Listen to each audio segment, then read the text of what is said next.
milliards décembre 272 milliards. li yëpp Sénégal fas yéene koo remboursé. waaw fas yéene koo remboursé. fay waaw moom lay fay. mais kan moo leb li bi mu ko lebee ba noppi fan la ko dugal c'est-à-dire ñaari question yi boo ko posé après nga xam kan moo war a fay bor bi parce que bu fekkoon bor bi daf ko leb ba pare dugal ko ci Sénégal nga ne ah Sénégal nag bor bi ñu ko lebee ci yéen lañ ko dugal de donc yéen da ngeen di fay bor bi. waaye ki leb bor bi ba mu koy leb waa Sénégal yëguñu. ba mu lebee bor bi it gisuñu fu mu ko dugal ci Sénégal waaw lu tax kon Sénégal war a fay bor bi. that's the question moo tax bu ma gisee Macky Sall di nekk ci àdduna bi di lambar yi parfois. ma ne ko ci bonne question da ngay am lu la métti quoi. da nga naan waa mais trop. waa ji dugal ñu si situation yi ñu nekk ni yëpp. c'est compliqué moom pourtant mu ngi ci àdduna bi di lambar yi. fu ne mu toog fa di wax day def discours. ñu ne la fii rencontre bi topp doon wax ñu ne la au sortir de la séance plénière d'ouverture du sommet Africa Forward, le président de la République Bassirou Diomaye Faye s'est entretenu avec madame Kristalina Georgieva, directrice générale du Fonds monétaire international. La situation de la dette et les voies d'une solution ont concentré leur échange. Le chef de l'État a exposé en détail les mesures que le Sénégal a engagées pour contenir les chocs nés du conflit au Moyen-Orient et singulièrement le renchérissement du coût de l'énergie et ses répercussions sur l'économie nationale. Les deux parties sont convenues de poursuivre les discussions dans le cadre des missions des équipes du FMI, un dossier que le chef de l'État porte personnellement et auquel il consacre toute son énergie en quête de la meilleure issue pour le Sénégal et les Sénégalais. Donc loolu moo nekkoon le contenu de leur échange fële ca Nairobi. fa nga xam ne fa la ñuy def lii di ndaje mi ñuy wax Africa Forward. Pour te dire que un peu Ndongo l'a rappelé aujourd'hui te ba ma ko waxee yàgg na ma ne leen le FMI a cessé d'être un instrument de finance mais léegi le FMI est un instrument politique. FMI dafa bokk ci bras armé puissance occidentale yi. dañ lay xoj forcer la nga def li ñu bëgg ñu jàpp la njaam. ci kaay ma lebal la force. di la diri bu ko defee lu ñu bëgg moom ngay def. en fait finalement ñoom ñooy yor sa pouvoir mu ngi dépendre léegi ci ñoom. parce que tey bu ñu bëggee créer bu ñu xasee ba jàpp la jël la en otage li ñuy def mooy dañuy toog ba si ak ñu ne la.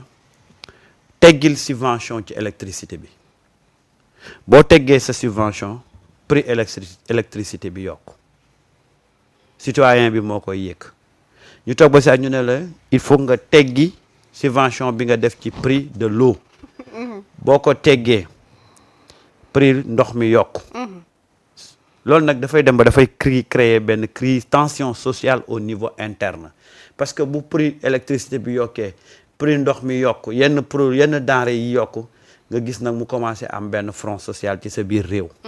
FMI noonu lay jouer avec les pays africains. et amul aucun pays africain tey bu mën a taxaw ne la développé wu naa grâce au FMI amul.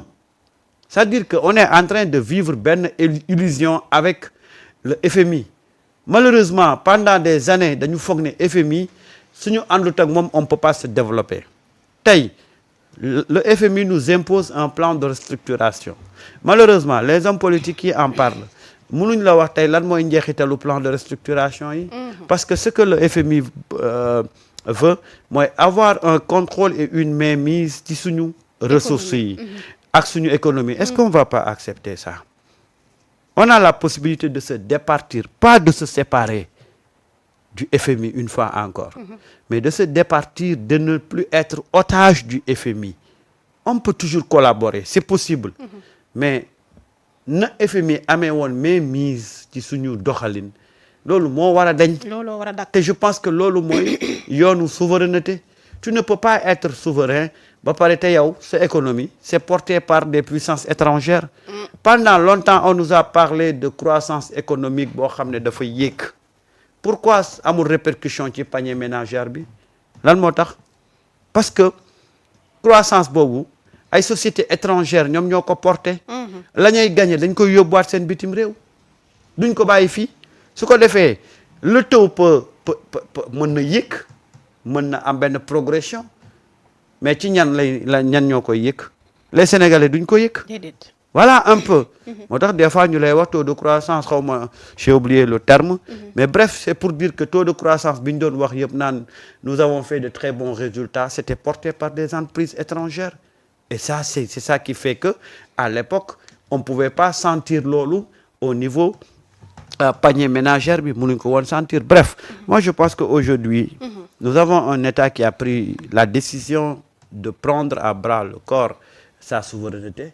Nous devons l'accompagner et loolu ça demande doomu Sénégal yi am xam-xam yëpp ci wàll boobu xam nga ñun dañu war a jël politique ñu def ko loo xam ne bu activité politique jotee ñu def politique mais bu fekkee ne dañu nekk ci luy defar Sénégal amatul couleur yi parti amatul parti képp ko am expertise war a mën cee jàpp da nga ciy jàpp loolu je pense que loolu mooy patriotisme bu war a animer chaque Sénégalais. Mais ñun même les experts nos experts yi nga xam ne entre guillemets dañ ne ñu ngi ci dans ci économie tey bu ñuy def analyse tu sens un esprit partisan de telle sorte que dañuy dem sax ba objectivité ça pose problème alors que ce n'est plus maintenant ay question de parti. dañu war a wax lu développer réew mi dañu war a jàppale les gens qui ont décidé d'être souverains. Et loolu suñu ci nekkee rek ça peut mën na bénéfique quoi. Parce que Sénégal li mu am ci ay borom xam-xam moo xam ci biir réew mi moo xam ci biti mais ban njëriñ la am ci Sénégal parce que tey la politique dem na ba dénaturer ñëpp. On parle que de politique mu ngoog am na solo bu baax a baax doyen Diaga nee na tuddul Diaga nee na ma Ndiaga Seck sànq ba tey Ndiaga moom lay bind ci commentaire yi Ndiaga kon on rectifie du Diaga Seck mais Ndiaga Seck même non moom moo ko bind c'est-à-dire que su kiyam la quoi kiyam kon léegi comme xam nañ ne Ndiaga Seck voilà leer na léegi du Diaga Seck mais Ndiaga Seck la nee na du jigéen góor la ay ca et puis sànq balaa ngay continuer juste une précision on ne dit pas que terre bi baaxul waxuñu ne terre bi baaxul mais terre bi lan la coûté Sénégal bari na de ñaata la coûté Sénégal xam nga tey dafa mel ni tey ma ne la toggal ma ceebu jën nga jël dépense mois bi yëpp def ko ci ceebu jën bi di nga bëgg dépense ci mois bi mu tëla xam nga ceebu jën bi du ma ne neexut waaye ñaata la ma dikkee aka bari aka bari ak loo ci mënti def nag loo ci mënti def ak lu mu neex mais après lan la may coûter ak man comment je vais me débrouiller pour le reste du mois en réalité c'est ça avec le terre kenn du ne terre bi baaxul terre bi baax na mais distance bi déjà pour autant de milliards mais c'est pas bon. Et puis en plus du Sénégalais yëpp ñoo ciy bénéficier wu. du Sénégalais yëpp ciy bénéficier wu. Et combien ça nous a coûté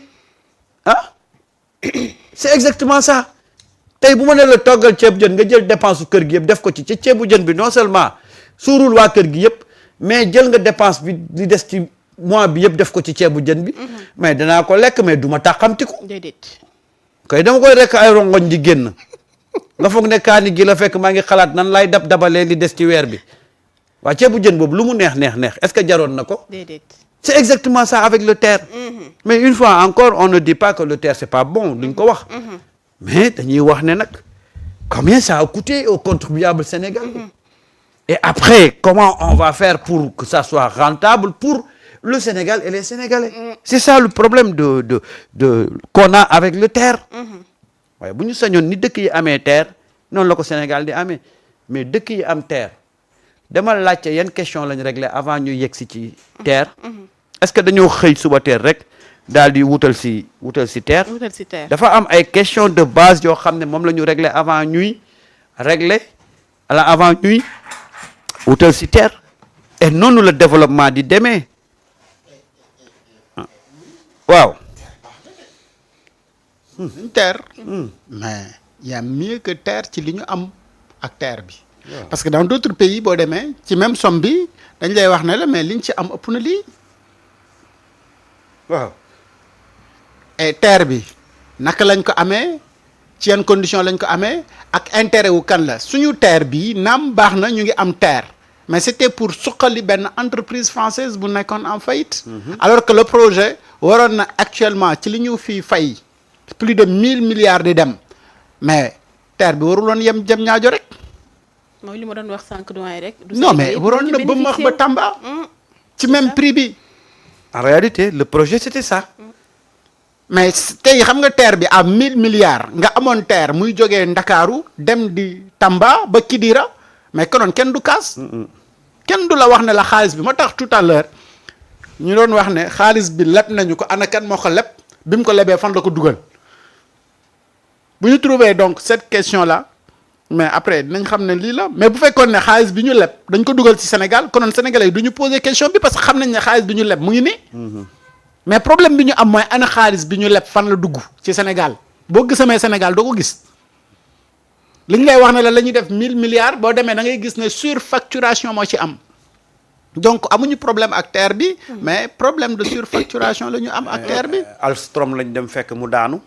benn ba société ñu bëgg koo yëkkati. ñu yëkkati ko kay. benn société française. ah waaw. parce que boobu le président de la France tenait à ce que cette société là jógat parce que bu société bi daanoo non seulement société bi day daanoo ay impôt dootul am. yu ñu fayeeku mais am na ay doomu France yu fay liggéey yu nga xamante ni ñoom tamit du ñu am xëy. mais ban dëkk ngay note pour mu suqali la au moment où yow say ndaw amuñu xëy voilà le problème c'est-à-dire parfois aussi ah. c'est ça là. waaw c'est ça et xam nga di leb pour suqali dëkkub jàmbur te yow yaa ngi sonn amoo dara. loolu. moo tax nag ñàkk quelque part fayda gis weesu nga ko. am na benn affaire bu Sénégal def mais c'est à saluer malheureusement dañ ko bàyyiwul xel mooy tronçon Mbour caajaay bi. mais foofu xam nga ñan ñoo gérer autoroute à péage bi c'est une entreprise sénégalaise excellent. pour la première fois parce que ñun autoroute bi yëpp Eiffage ngay dégg ak ay lu kenn xamul mais au moins axe boobu jox nañ ko tey une entreprise sénégalaise mu war ko gérer. C'est ça en réalité il faut aller vers la souveraineté cette souveraineté économique là mooy fexe jël ay doomu Sénégal def leen champion. nationalisation des entreprises sénégalaises. voilà bu ko defee doo ko def comme nañ doon waxee ay champion jàpp ay faux champion enrichir leen. c'est-à-dire que il faut prendre les véritables acteurs économiques nga jàppale leen pour en faire des champions. parce que nag régime yi passé yëpp on nous disait que oui préférence nationale il faut ñu jox doole non le patronat mais Sénégal tout est piège. même Sénégal sax tu as du mal à wax kan moo yor entreprise ak kan moo yorul entreprise. kan mooy homme d'affaires ak homme des affaires. et c'est ça le problème. combien de entre guillemets lañ ne dañoo ay champion lañ jël enrichi defar leen pour ñu war a mën a participer ci économie bi.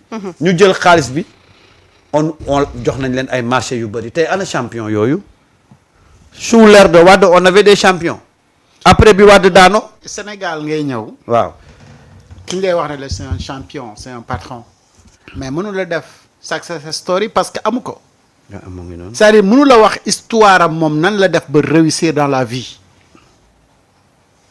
fii nii y a de rares entrepreneurs au Sénégal yu la mën a wax ne la fii la ñu commencé fii la ñu tegee benn brique teg ñaari brique ñeent ba yegg au sommet. ces entrepreneurs ou soi-disant milliardaires fan nga jëlee milliards yi mooy Abdoulaye Wade moo ma daggaloon àll bi ma morcelé ko jaay ko mu nekk ay milliards mu dugal ko sama compte.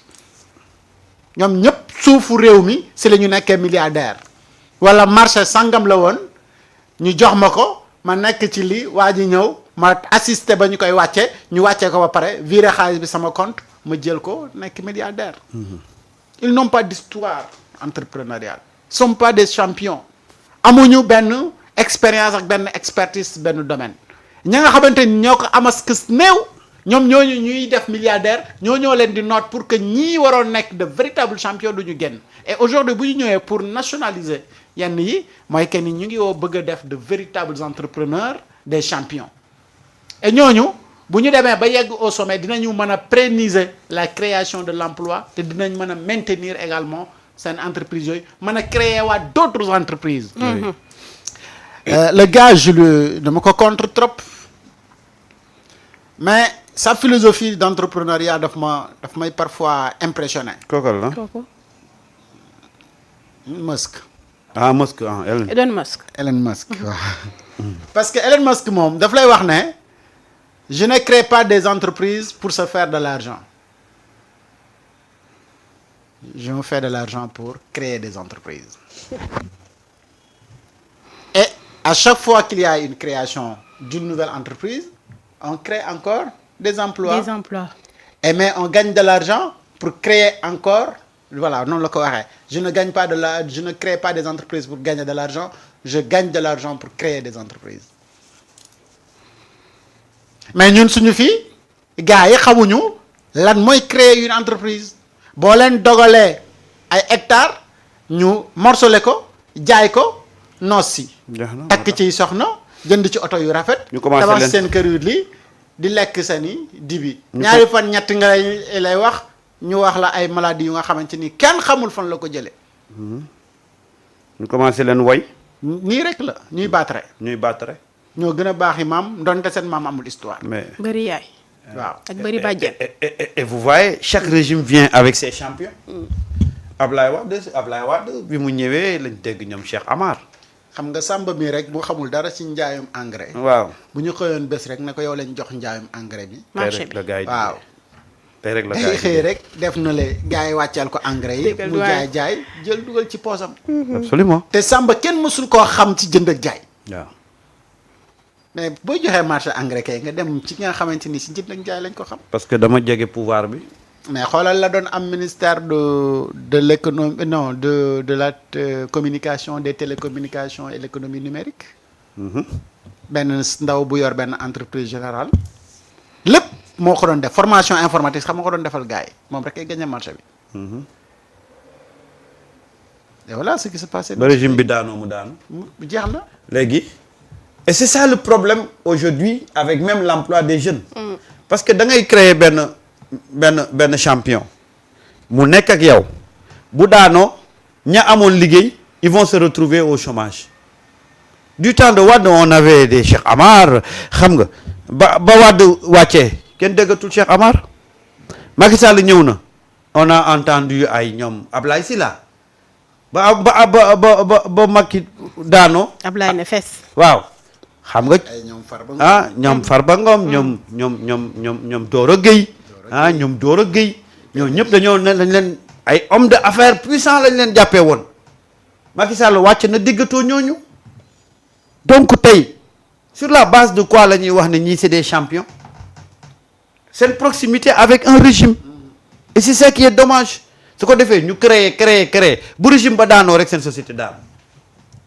tey des gens vont se retrouver au chômage ñi nekkoon tey ci xëy na Ablaye Sylla wala ñu nekkoon ci Doro Gueye doon fa liggéey wala leneen. mais la plupart de ces soi-disant hommes d'affaires ou opérateurs économiques ñoom ils changeaient selon régime bi toog parce que ñoom dañu jàpp ne régime bu toog rek dañu war a transhumé dem ci moom. mais bu ñu ñëwee ci yow élément de langage bii lañ lay wax mooy wuy ma dinaa la jàppale waaye bul ma yàqal. bul ma yàqal mooy bàyyi ma samay affaire gëmm si sa bët su ngeen bëggee benn mbir bu ngeen di organiser meeting woo leen ma ne ma am ngeen meeting mu ngeen di lii am naa 50 millions yu ma leen jox waaye samay affaire moom bu leen ko laal. waaw. maa lay woon ne réew mi yàgg naa yàqu. mais nii rek lañ fi nekkee woon bu marché Covid amee ñu jox la. marché engrais jotee ñu jox la bu génnee jiwu jotee ñu jox la bu ñuy jaay ay machine ñu jox la lépp lu ñuy jaay mu am intermédiaire yow yaay nekk ci diggante bi waaye suñu meeting sangam nag ci gox boobu yaa koy financer. absolument. voilà ce que faisaient les hommes politiques maintenant nag puisque dañu nekk ci une nouvelle ère boo xamante ni qui incarne cette révolution ou de faire la politique autrement parce que il faudra ñu comprendre ne fi mu toll nii dañu nekk ci ère bu ñu théoriser la politique autrement au Sénégal. faire la politique autrement. oui c'est pas la politique bi gars yi jàngi woon à l'école ah. mooy que ni aujourd'hui dañu nekk ci une nouvelle génération bu hérité d'une situation catastrophique. et situation catastrophique boobu nan la ñuy def ba génn ci mooy il nous faut des hommes politiques intègres des hommes politiques yu nga xamante ni dañuy wax dëgg di jëf ci dëgg. jubal jubanti et jubbanti gi mënoon na ñàkk bu fekkee ni amuloon lenn lu dëng boobaa dañuy jub di jubal waaye comme dañ fa fekk lu dëng faaw jubbante bi ñëw waaye lii nag faaw mu am bala ngaa tudd beneen bi ndaw si doon tudd juboo parce que ki la yàqal mënoo juboo ak moom tant que jubbanti woon li la yàqal su ma defaree ba noppi nag bu boobaa lay am xolu ndax dinañ juboo wala duñu juboo moo tax forcément yii dafa warale yii nag dafa am ku ci nekk mais am ku bëgg a tëb bii ñett yi bëgg a njëkkee ci bële bu mujj déedéet du dem boo juboo ki lay yàqal mais da lay yàqalaat rek laay damuy dëgg mais mieux boo xuloo ki lay yàqal te nekk si jubal jubbanti laay loolu de moom la Sénégal loolu en fait foofu la ñu war a toll c'est-à-dire que ñun nous voulons un changement mais nous ne voulons pas se sacrifier pour ce changement. léegi. waaw gis nga li ñuy wax ni situation bi ni mu doyee waar de mooy que ni le Sénégal dafa nekk situation économique bu doy waar benn taux d'endettement bu nga xamante ni insoutenable samedi lañ la wax pourtant am na ñu doon organiser fii ab réunion def nañ ci 1 milliard. réunion bu ñu organisé def ci 1 milliard de francs CFA. mais barki Dembo Ndiaye ba gars yi ñëw jógee ci réunion bi ne la même seen instance yi ñu doon toogee di waxtaan ñu ngi leen di tëj ak tijji yeneen ndax kenn du tudd la gestion xaalis ba nañ ko fa dépensé parce que c'est des millions des centaines de millions yu nga xamante ni des centaines de millions mooy ay milliards ah. Donc milliards c'est des centaines de millions. ay lan mooy pertinence su réunion boobu noonu ban njëriñ ban njeexital la am ci Sénégal da nga ko xam. déedéet. di problème rek la am. te alal ji yëpp ci poche sénégalais yi lay jógee. waaw bu jógewul ci poche sénégalais yi ña nga xamante ni ñoo doon organiser ndaje moomu sénégalais yee leen di fay kooku mu doon. yal nañu yàlla dolli sutura mu ngoog am na solo bu baax a baax di wéyandi waxtaan wi di wax suñu mbokki internet yi liker partager et continuer à abonner bu baax a baax ñu ñëwaat ci beneen point d'actualité Seydina Alioune bokk na ci ak coowal marché d'armement bi nga xamante ne ñu ngi ko xayma ci 45 milliards de francs CFA mu nekk benn scandale bi nga xamante ne boobu ba léegi aussi sénégalais bëgg nañ ci ay leeral mais mënuñoo xam réellement qu'est-ce qui se passe. et voilà beneen xam nga. dafa am liaison li ñu doon wax léegi. ak fi nga daanu si. mooy 45 milliards d'armement yi nii ñuy tudd tey ba am ñaar ñoo xamante ni le juge du 3e cabinet bu pôle finance dal na leen def mandat de dépôt parce que gis na ni ñoom dañu laale ci mbir mi te dañu bëgg mbir mi leer mooy 45 milliards d'armement yi li ci am comme ay scandale dafa bëri mooy marché bi nañ ko joxe kañ ko jox ka ko joxe.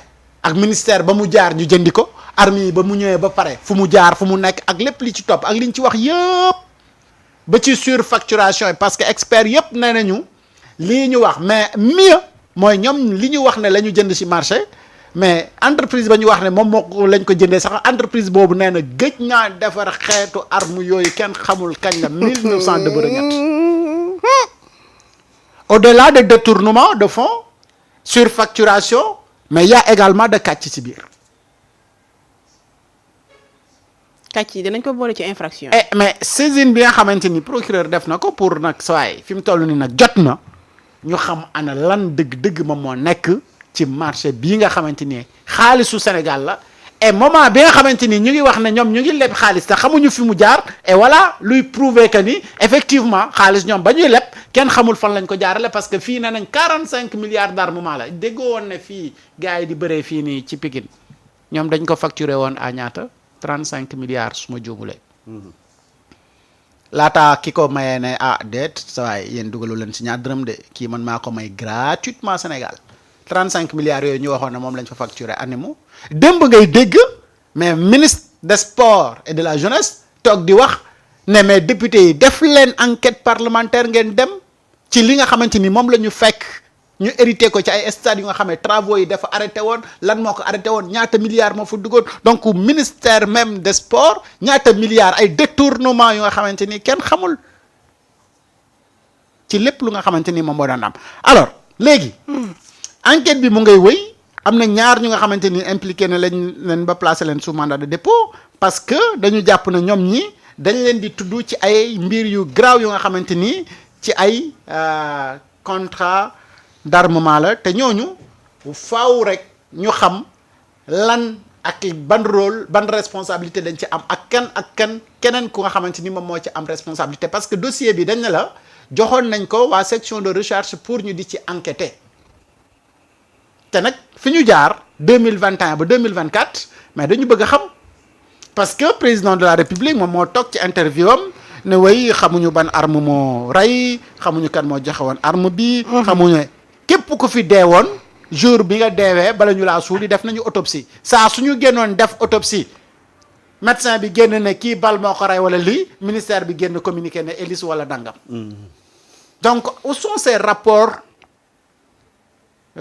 d'autopsie ñan ñoo ko yor fan lañ leen liwee mais il faut sortir ces rapports là ñu teg ko ci table bi pour ñu mën a xam arme bii kan moo ko yoroon arme bii arme kan la parce que arme yi quand même dañ leen di identifier kenn ku si nekk arme ba nga yor xam nañu ko.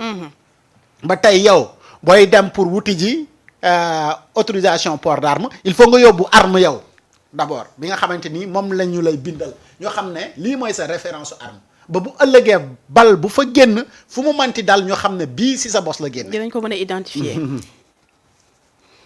waaw mais bu réew mi demee kay ba lii ñu di ko lii mais armes yi ñuy wax nag 45 armement yi 45 milliards d'armement yi dañ ne la armes yi bi ñu ñëwee ba pale keroog la gaañ yi gën a xam destination mujj ñu xam yan loxo la nekk ana armes yi kan moo ko yor fan la nekk. mais man sama problème